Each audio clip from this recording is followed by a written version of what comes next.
하나님의 나라, 죽어가는 저천국 그 나라가 아니라 이 땅 살아가면서 우리가 누리고 우리가 맛보고 우리가 증거해야 될 바로 그 나라인 줄 믿습니다. 그 나라가 참 오늘 예배를 통해서 우리 마음 가운데 기쁨으로 온전히 이루어지실 수 있는 은혜와 축복이 있기를 다시 한번 주님의 이름으로 축원을 드립니다. 바울이 편지를 통해서 지금 빌립보 교회에 전하고 있는 이 말씀은 오늘 이 부활의 아침에 행복한 교회에 두고 계시는 우리 주님의 살아계신 음성인 줄 믿습니다. 뭐라고 하십니까? 기뻐하라. 기뻐하라. 기뻐하라는 거예요. 우리에게 기뻐하라고 말씀하셨어요. 우리는 기뻐해도 되는 사람들이라는 것을 믿으시길 바랍니다. 왜 기뻐해야 될까요? 오늘 말씀을 통해서 세 가지 이유를 한번 살펴보겠습니다. 우리가 왜 기뻐해야 하는가? 우리는 왜 기뻐할 수 있는가? 왜 기뻐해야만 하는가를 우리가 살펴보겠습니다. 교회와 가정 또 우리 두신 각자의 자리에서 우리 마음에 기쁨의 열매를 풍성하게 맺으실 수 있는 은혜와 축복이 있기를 바랍니다. 자, 첫째로 기뻐해야 되는 이유 첫 번째. 당시 빌립보 교회는 기뻐할 것이 굉장히 없는 상태였어요. 바울은 기뻐하라라고 말하고 있지만 정작 빌립보 교회의 상황은 아주 무겁고 암울하고 어려운 상황에 처해 있었습니다. 빌립보라는 지역 자체가 영적으로 굉장히 타락한 곳이었고 또 그 당시에 각종 이단들 그리고 교회 안에 거짓 교사들 너희가 믿음으로만 구원받는 게 아니야. 구원받기 위해선 할례도 받아야 돼. 주님의 말씀만을 전하는 것이 아니라 그렇게 할례를 섞어서 너희의 행함을 섞어서 그렇게 거짓 교사들이 교회에 파고들고 있는 그러한 시점이었습니다.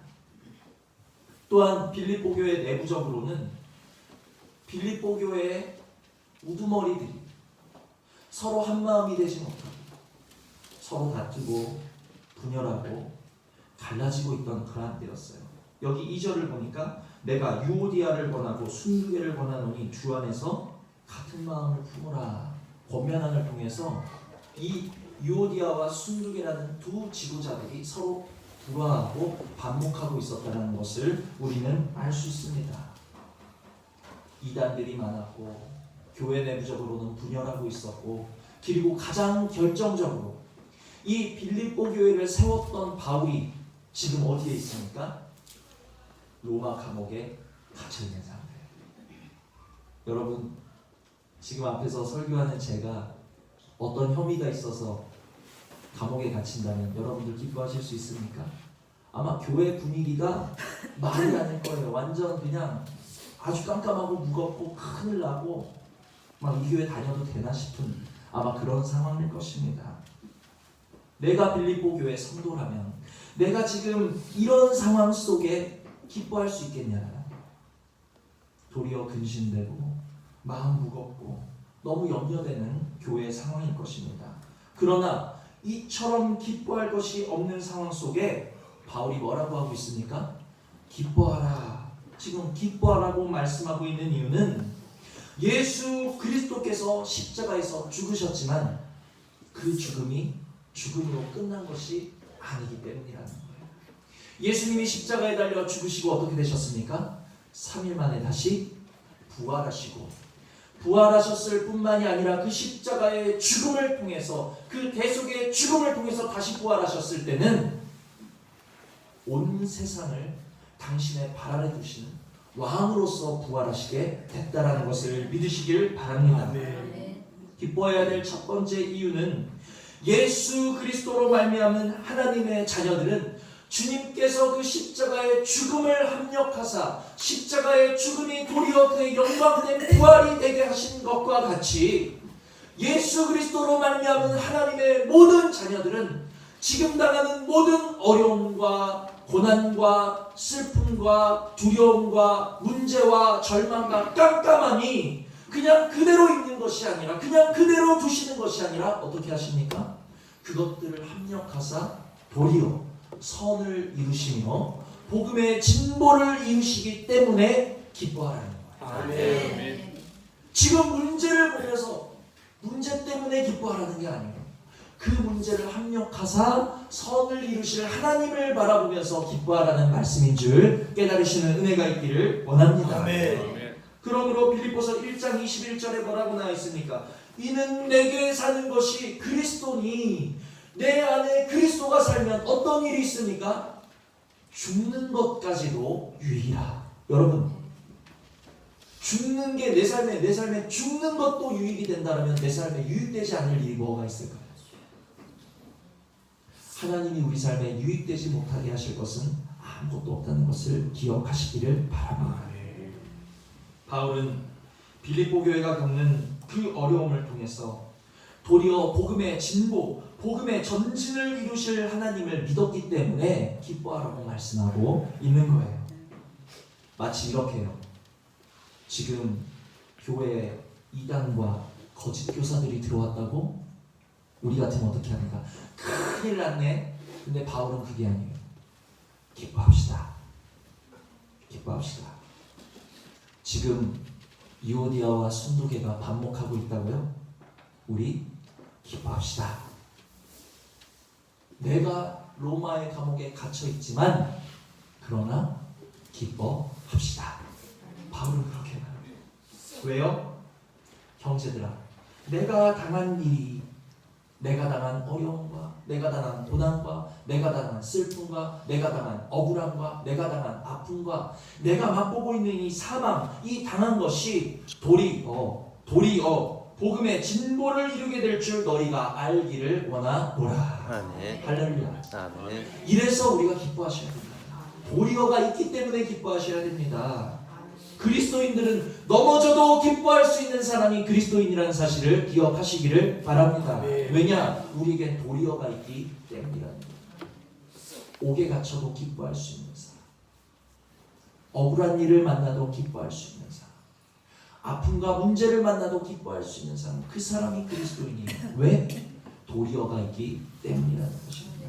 문제가 문제로만 끝나는 것이 아니라 문제를 합력하사 도리어, 하나님의 자녀에게는 모든 것들을 합력하사 도리어 선을 이루게 하실 하나님이 우리와 함께 하시기 때문에 우리는 기뻐하셔야 된다는 것입니다. 아멘. 바울은 지금 자신의 갇혀있는 것을 부끄러워하거나 자신을 억울하다고 변호하거나 변명하고 있지 않아요. 도리어 나는 갇혔다 당당하게 선포를 하고, 그러나 이 갇힌 것을 통해서 하나님이 복음의 진보를 이루실 것을 믿는다. 아멘. 아멘. 은혜 충만하거나 미쳤거나 둘 중에 하나예요. 반응은. 우리는 은혜의 자리에 있는 줄 믿습니다. 아멘. 근데 바울이 믿은 것처럼 하나님이 정말 바울의 갇힌 것을 통해서 복음의 진보를 이루셨어요. 바울이 갇히지 않았다면 복음이 온 세계에 전파될 수 있었을까? 제가 무슨 말을 하는 것이냐면, 바울이 갇히지 않고 자유인이었다면 그는 교회들을 다니면서 그의 말로, 그의 모습으로 권면하고 위로했을 것입니다. 그러나 그가 로마에 갇혀 있으면서 썼던 수많은 서신들, 편지들이 무엇이 되었습니까? 성경이 된 거예요, 여러분. 그가 갇히지 않았다면 신약의 절반이나 되는 목회 서신들이 쓰여질 수 있었을까? 도리어 그가 갇혔기 때문에, 편지를 쓸 수밖에 없었기 때문에 오고 오는 모든 백성들이 하나님의 복음의 말씀을 들을 수 있게 됐다라는 사실을 기억할 때 하나님께서는 도리어 합력하여 놀라운 선을 이루어내셨다는 것을 기억하시기를 바랍니다. 네. 야곱이 어땠어요? 야곱이 삼촌 라반의 집으로 도망가서 그 삼촌 라반이 야곱을 선이 대우해주는 척하면서 10번이나 그 품삯을 속였습니다. 10번이나. 그러나 하나님은 속지 않으셨어요. 야곱은 속았을지라도 하나님은 그 속는 것을 통해서 도리어 야곱에게 복을 주시고, 그가 라반의 집을 나올 때는 2때나 이르는, 라반보다 오히려 더 거부가 되어서 나올 수 있도록 하나님이 그렇게 하셨다는 것을 우리는 믿으셔야 된다. 요셉의 형들이 요셉을 죽이기 위해서 저를 죽여서 저가 자랑하고 저가 우리를 기분 상하게 하는 저 꿈이 어떻게 되나 우리가 한번 보자. 형들이 악한 꾀를 부렸지만 하나님은 도리어 그 악한 꾀를 사용하셔서 요셉을 애굽으로 보내시고 온 세상에 구원자를 삼으셨다는 것을 믿으시길 바랍니다. 하나님의 자녀들은 지금 당하는 어려움과 고난으로 끝이 아니라는 거예요. 도리어가 있다는 것을 기억하시기를 바랍니다. 이 도리어 때문에 우리는 기뻐할 수 있다는 거예요.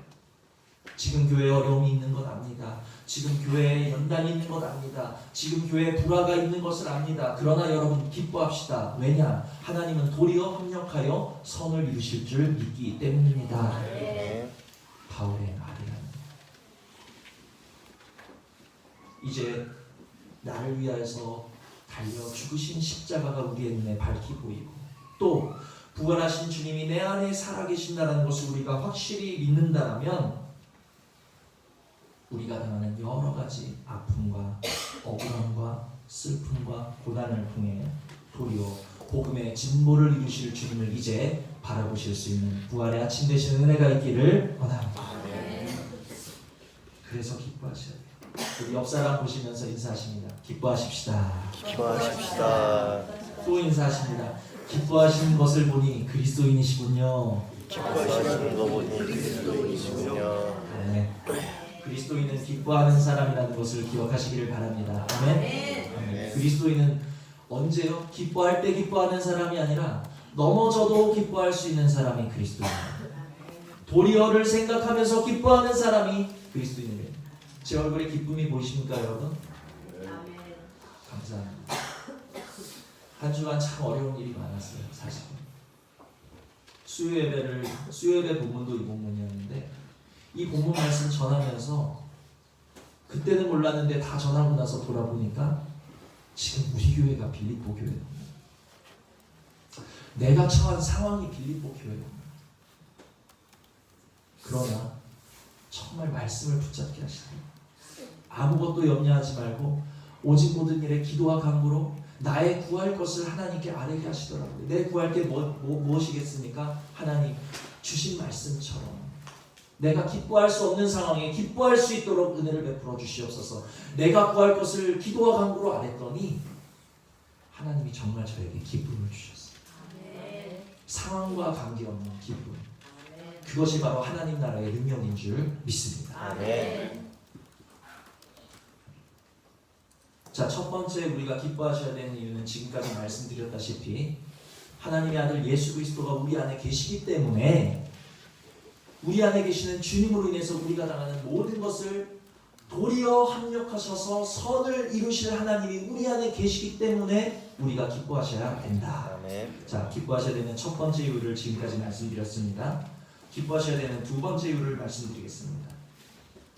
바울은 어떤 상황 속에서 어렵고 불리한 상황 속에서도 합력하여 선을 이루실 하나님을 믿는 믿음으로도 기뻐하는 사람이었지만 또한 바울에게는 아주 좋은 것이 있었어요. 무엇입니까? 하나님이 주신 것을 바라보면서 감사할 줄 아는 사람이었어요. 아멘. 기쁨의 비결입니다. 이것이. 받은 복을 셀 줄 아는 사람이 기뻐할 줄 아는 사람이다. 마음에 새기시길 바랍니다. 내게 주신 것으로 만족할 줄 아는 사람이 기뻐하는 사람이라는 거예요. 여러분 생각해 보세요. 내게 있는 것을 바라보면서 세어보면서 감사하는 것이 아니라 내게 없는 것만 계수하는 거야. 나한텐 이것도 없어, 나한텐 저것도 없어, 우리 가족엔 이것도 없어, 우리 교회엔 이것도 없어. 그 마음에 감사가 있겠습니까? 없어 하는 마음에 감사가 있겠냐는 거예요. 없어 하는 마음에는 감사가 없다는 거예요. 기쁨도 없다는 거예요. 그러나 받은 은혜, 내게 주신 은혜를 세어보는 마음에는 기쁨이 싹이 난다는 것을 기억하시기를 바랍니다. 네. 바울은 무엇을 그렇게 기쁘게 여겼는가? 자, 10절 보시면 제가 있습니다. 내가 바울이 주 안에서 크게 기뻐함은, 자, 지금 바울이 무슨 상황이라고요? 로마의 감옥에 갇혀있는 상황이에요. 자기가 세운 교회가 흔들리고 분열되고 쓰러져가는 것을 지금 소식 듣고 있는 상황이에요. 그런데 지금 기뻐하고 있다고? 그것도 크게? 바울에게 무슨 일이 생겼을까요? 바울에게 무슨 일이 일어나야 크게 기뻐할 수 있을까요?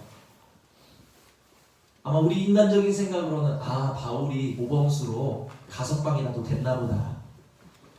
아니면 바울이 어디 예루살렘 외곽 근교에 사다 놓은 땅이 막 그냥 한 100배쯤 올랐나 보다. 바울의 자녀가 어디 안정되고 좋은 회사에 들어갔나 보다. 우리가 생각할 수 있는 것은 고작 거기까지. 바울은 무엇 때문에 기뻐하고 있는가? 10절을 계속 보시면 내가 주 안에서 크게 기뻐함은 너희가 나를 생각하던 것이 이제 뭐예요? 다시 싹이 나는. 다시 싹이 나는. 싹이래요. 싹. 아주 조그맣고 연약하고 보이지도 않는 그 싹. 열매도 아니에요. 열매를 맺었으니 하면은 좀 기뻐할 것도 이해가 되는데 열매도 아닌 싹이 난 것 때문에 바울은 기뻐하고 있습니다. 식었던 성도의 마음에, 메마른 성도의 마음, 저가 죽은 줄로만 알았는데 그 마음에 주님을 향한 사랑과 믿음과 소망이 다시 싹나는 것을 보는 것, 그것이 바울의 큰 기쁨이었습니다. 지금의 여러 가지 좋지 않은 바울의 상황에 비하면 성도의 신앙에 싹 좀 난 게 그 무슨 대수고 뭐가 그렇게 기뻐하는 일이겠어요. 그러나 바울은 불리한 것에 집중하기보다는 하나님이 허락하신 작은 은혜를 바라보면서 감사할 줄 알았던 그러한 사람이었다는 것을 기억하시기를 바랍니다. 아멘. 그런데 참 사실은 이 말씀 준비하면서 저도 그래요. 그래서 제가 목회자일 수밖에 없는 거예요. 저도 살아가면서 목회하면서 가장 기쁜 순간이 언제냐고 물어보신다면 성도의 마음에 예수 그리스도의 생명을 인해서 싹나는 거 보는 것이 가장 기쁘고 즐겁고 보람차고 복된 순간입니다. 우리 같은 마음을 품으실 수 있는 은혜가 있기를 원합니다. 아멘. 먼저는 주님, 나부터 예수 그리스도이란 소망의 싹이 자라나게 하여 주시옵소서. 아멘. 또한 내 가정, 내 자녀, 내 이웃에게까지 그리스도의 생명이 싹나는 것을 보게 되기를 위해서 우리가 같은 마음으로 충고하실 수 있고 같은 마음으로 기도하실 수 있는 우리 행복한 교회 한마음된 우리 모두 되실 수 있는 은혜가 있기를 주님의 이름으로 축원을 드립니다. 그렇습니다. 우리가 기뻐하셔야 되는 두 번째 이유, 우리에게 이미 예수 그리스도로 생명에 싹나게 하셨다는 것이 우리가 기뻐하셔야 될 이유라는 거예요. 아멘. 싹나게 하신 줄 믿습니다. 아멘. 싹의 특징이 뭐예요? 싹의 특징, 연약하잖아요. 그렇죠? 연약해요. 그냥 손으로 이렇게만 해도 그냥 찌그러져서 없어질 게 싹이에요. 발로 잘못 밟으면 그냥 짓뭉개져 버릴 게 싹이에요. 그리고 어떻습니까? 너무 작아서 이게 올라왔나 안 올라왔나 눈에 보이지도 않잖아요. 그렇죠? 그런데 그렇게 작고 연약하지만 그 안에 무엇이 있습니까? 할렐루야. 아멘. 그 안에 주님의 생명이 있다. 아무리 작고 연약한 싹이라 할지라도 그 안에 주님의 생명이 있기 때문에 싹 틔울 수 있다는 것을 아멘. 기억하시기를 바랍니다. 아멘. 우리 아침에 우리 준이가 싹 속에 뭐가 있나요? 생명이요 이러는데 너무 기쁘더라고요. 정말 그 안에 생명이 있습니다. 작지만 연약하지만 열매가 아닌 싹이지만 우리가 그것을 기뻐할 수 있는 것은 작고 연약한 그 싹 안에 예수 그리스도의 생명이 있다는 거예요. 아멘. 제 눈에는 싹이 보여요. 여러분들에게도 보이십니까? 아멘. 행복한 교회의 싹이 보이십니까? 아멘. 내 안에 싹이 보이십니까? 아멘. 작고 연약하지만 주님이 우리 안에 생명을 함께 하신 증거라는 것을 기억하시고 이 싹을 소중하게 키워나가실 수 있는 은혜가 있기를 원합니다. 이 싹이 잘 자라서 부디 주님 이 싹이 잎을 내고 꽃을 피우고, 아까 우리 권사님도 그렇게 기도하시더라고요. 참 영은 통해요, 그렇죠? 잘 자라나서 꽃을 피고 열매를 맺기까지 우리 주님 우리를 붙들어 주시옵소서. 아멘. 늘 함께 기도해 나가실 수 있는 같은 마음 되신 성도님들 되시는 은혜가 있기를 원합니다. 아멘. 또한 기뻐하셔야 되는 것은 우리 마음에 그리스도로 인한 생명이 싹내게 하신 것도 감사한데, 야, 여기 이제 어떻게 싹이 나요? 다시 싹이 납니다. 다시의 은혜가 있는 거예요. 다시. 아멘. 전에는 내 생각대로, 내 뜻대로, 내 고집대로, 내 육신의 노력으로 열매를 맺어봐야지 했다가 우리 어떻게 됐습니까? 가시의 기운이 막히고 돌짝밭에서 말라 죽고 우리의 싹은 다 뽑히고 짓뭉개지고, 이미 한번 실패를 우리는 다 경험하셨다는 거예요. 실패했으니까 이 농사 망쳤다, 에이, 돌아보지 않고 멸시하시고 우리를 치워버리시는 것이 아니라 다시 싹날 수 있도록, 아멘. 겨울이 지나고 봄이 오자 그 고목나무에 다시 눈이 올라올 수 있도록 다시라는 은혜를 주시는 것이 참 감사하다는 거예요. 기뻐하십시다. 아멘. 우리는 잃어버렸지만 주님이 다시 주셨습니다. 우리는 놓쳐버렸지만 주님이 다시 주셨습니다. 우리에게 다시 소망 주시고 다시 생명 주시고 다시 싹나게 하시는 것을 마음껏 기뻐하시고 찬양하시고 감사하실 수 있는 은혜가 저와 여러분에게 아멘. 있기를 주님의 이름으로 축원을 드립니다. 이렇게 우리가 기뻐하셔야 될 이유 두 번째는 우리 안에 믿음의 싹나게 하셨다는 거예요. 아멘. 우리가 한번 실패하고 버림받아 우리가 넘어졌다 할지라도 다시 믿음에 싹날 수 있도록 우리를 불러주셨고, 이제는 내 육신으로 싹내는 것이 아니라 예수 그리스도의 생명으로 싹내게 하셨다는 그것이 감사하고 참 기뻐할 일이라는 것을 기억하시기를 바랍니다. 아멘. 마지막 세 번째, 우리가 기뻐하셔야 할 세 번째 이유, 부활하신 주님이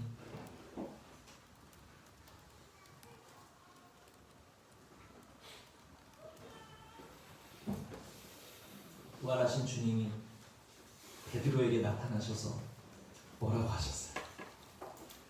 베드로, 네가 어떻게 그럴 수 있니? 왜 그랬어? 라고 그러셨나요? 베드로를 질책하시는 것이 아니라 왜 그랬어? 따지시는 것이 아니라 베드로에게 뭐라고 말씀하셨습니까? 그저 네가 나를 사랑하니? 우리는 기뻐하셔야 돼요. 아멘. 주님은 우리에게 오셔서 너 왜 그랬어? 라고 묻지 않으시고 네가 나를 사랑하니?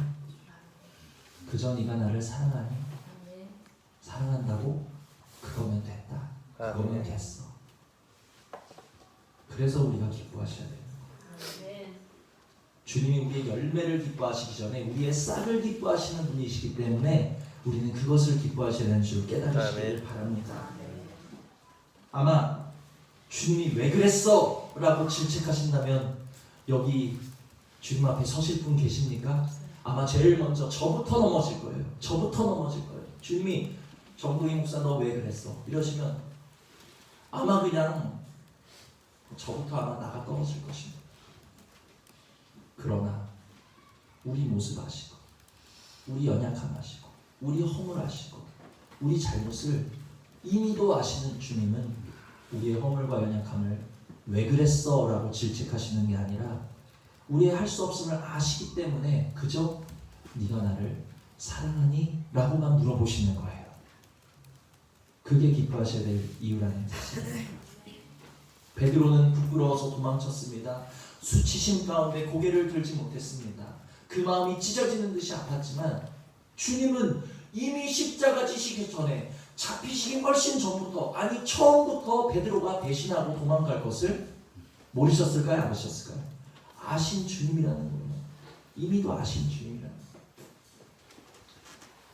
이미도 아시고 베드로를 제자 삼으시고 이미도 아시고 베드로를 사랑하신 주님이라는 거예요. 그 주님이 이미도 저와 여러분의 허물과 잘못을 아시고 우리를 성도로 부르시고 자녀로 부르시고 오늘도 사랑하시는 그것을 기뻐하시는 은혜가 있기를 주님의 이름으로 축원을 드립니다. 아멘.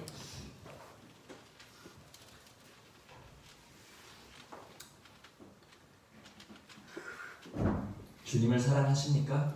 아멘. 단지 주님이 우리에게 이렇게 물어보시는데 나는 정말 세상보다 주님을 더 사랑하시는가? 재물보다 주님을 더 사랑하시는가? 사람보다 주님을 더 사랑하시는가? 사랑하십니까? 아멘. 그거면 됐다라고 말씀하십니다. 각자의 자리에서 더욱 열심히 주님을 사랑하실 수 있는 은혜가 있기를 주님의 이름으로 축원을 드립니다. 아멘. 그런데 눈에 안 보이는 주님 우리가 사랑하는지 안 사랑하는지 어떻게 할까요? 눈에 안 보이는 주님 그냥 사랑합니다 사랑합니다 하면 사랑하는 걸까요? 우리가 주님 사랑하는 것이 언제 나타나는 줄 아십니까? 주님이 우리의 허물을 보지 않고 우리를 사랑하신 것처럼 내가 내 형제의 허물을 보지 않고 사랑할 때 우리가 주님을 사랑하는 증거예요. 이해가 되세요? 아멘. 저는 정말 이번 주에 이것을 깨달았어요. 내게 아픔을 준 형제, 그가 내게 준 아픔만 보지 말고 그가 내게 준 아픔보다는 내가 주님께 드린 아픔은 훨씬 더 비할 수 없이 크다라는 것을 저는 이번 주에 봤습니다. 내게 허물을 보인 그 형제, 그가 내게 보인 허물보다 내가 주님께 수시로 보이는 허물이 훨씬 비교할 수 없을 만큼 크다는 거예요. 내게 실수한 그 형제보다 내가 주님께 실수하는 것은 비교할 수도 없다는 것이죠. 내게 잘못한 형제보다 내가 주님께 잘못하는 것이 훨씬 더 큰데 그것을 기억하셔야죠. 우리는 늘 배신하고 늘 잘못하고 늘 실수하고 늘 주님을 아프게 하는데 그런 우리를 주님은 늘 용서해 주십니다. 늘 받아주십니다. 늘 불러주십니다. 늘 가까이 하시고 품어주십니다. 그런데 우리의 늘 넘치도록 넘치는 그 허물을 용서해 주시고 사랑해 주시는데 우리는 어쩌다가 내게 한번 실수한 사람, 내게 한번 말 잘못한 사람, 내게 한번 밉보인 사람, 어쩌다가 우리 평생 이런 거 아니잖아요. 어쩌다 나를 걸려 넘어지게 하는 사람이 있으면 그를 용서하지 못해요. 품어주지 못해요. 사랑하지 못해요. 내가 만달란트 탕감받고 500데나리온 빚진 내 동반에 목을 잡고 흔드는 것이나 그것이 뭐가 다른 모습이겠습니까? 주님, 나에게도 주님이 나를 사랑하신 거죠. 내가 오늘 주님을 사랑한다 고백한다라면 내가 주님을 사랑하듯 내 형제를 사랑할 수 있는 은혜를 나에게 허락하여 주시옵소서. 우리의 가슴을 찢으면서 마음을 찢으시면서 애통하시면서 기도하셔야 될 제목이랍니다. 눈에 보이지 않는 주님 사랑합니다. 사랑합니다. 물론 예배 나오시는 것도 주님을 사랑하는 모습이에요. 기도하시는 것도 사랑하는 모습입니다. 그러나 내 형제의 허물을 보지 않고 그가 나에게 허물했을 때 그 형제의 허물만 집중하기보다는 그래, 내가 주님께 저지른 허물은 더 크지. 그러나 주님은 나를 용서하셨지. 그러므로 나도 저를 용서할 수 있도록 나에게 힘과 은혜와 긍휼과 은총을 더해달라고 기도하는 그 모습이 바로 주님을 사랑하는 모습일 줄 믿습니다. 아멘. 정리합니다. 우리가 주 안에서 기뻐해야 되는 이유 3가지를 오늘 말씀을 통해서 알려드렸습니다. 첫 번째는 십자가 고통과 죽음이 도리어 부활의 기쁨과 생명과 소망의 능력되게 하신 것처럼 주님을 믿는 모든 자녀들의 당한 일들, 고통과 어려움과 슬픔과 억울함들을 하나님께서는 합력하여 도리어 선을 이루시고 복음의 진보를 이루실 것이기 때문에 우리는 기뻐하셔야 되는 줄 믿으시기 바랍니다. 두 번째는 주님 안에서 우리에게 생명의 싹이 나게 하시고 그 생명의 싹을 다시 나게 하시고 또 열매 맺기까지 우리와 함께 하시며 우리를 지키실 주님 때문에 우리는 기뻐하셔야 되는 줄 깨달으시기를 바랍니다. 마지막으로 우리의 허물과 연약함을 질책하시는 대신에 우리에게 늘 찾아오셔서 사랑을 구하시는 우리 주님이시기 때문에 우리는 기뻐하셔야 된다라고 말씀을 드렸습니다. 이제 부활하신 주님 안에서 마음껏 기쁨의 열매를 풍성하게 맺는 자리까지 나아가실 수 있는 우리 모든 행복한 교회 성도님들 되시는 은혜가 이 부활의 아침에 우리 모두에게 임하기를 주님의 이름으로 축원을 드립니다. 들으신 말씀 생각하시면서 우리 잠시 기도하시겠습니다.